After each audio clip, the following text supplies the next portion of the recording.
The King and the Seeds.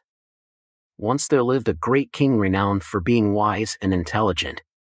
As the thought of retiring came to the king's mind, he spread the word across his kingdom that he was soon to appoint a new successor for his throne.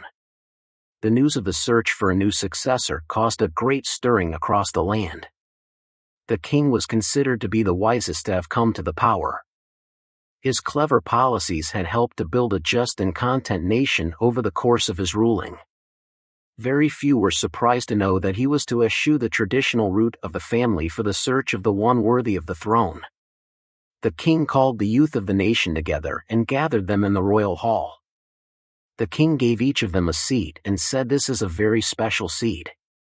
I want all of you to plant it, take care of it, and come back after a year with what you have. Based on what you bring back, I will decide the next king of the country." Everyone left the gathering with a seed.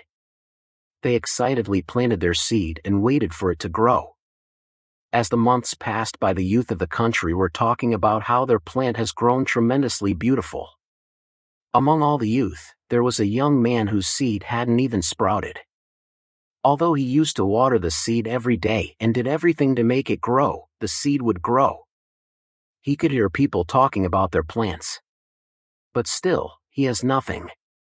A year had passed from the day the seed was distributed. All the youth was summoned to the palace where they were to display the outcome of their seeds. The young man, whose seed did not grow as others, was very reluctant to even attend the gathering. But his mother insisted he go to the palace with what he had because his efforts had been true and that there was no shame in showing that. The young man went to the palace with his pot of soil. In the gathering, he was amazed to see the variety of beautiful plants others had grown. The young man put his empty pot on the floor while a number of the others were laughing at him as he did so. The young man was embarrassed to be there. When the king arrived in the hall and inspected each and every pot, he slowly examined all of the different foliage and the beaming children that accompanied them. The young man was hiding in the back trying to go unseen, but the king found him and gave pause when he did. Walking over, he eyed the young man and his plant closely, but he said nothing. He ordered his guards to bring the young man to the front of the room. The young man was very sad as the king had noticed his utter failure to grow a seed. Arriving at the front, the guards let go of him, leaving him standing alone before all of the others, many of whom were snickering and pointing. The king called the young man closer. He held his hand and raised it and said loudly, "Behold, everyone, your new king." The king said, "1 year ago, I gave everyone a seed.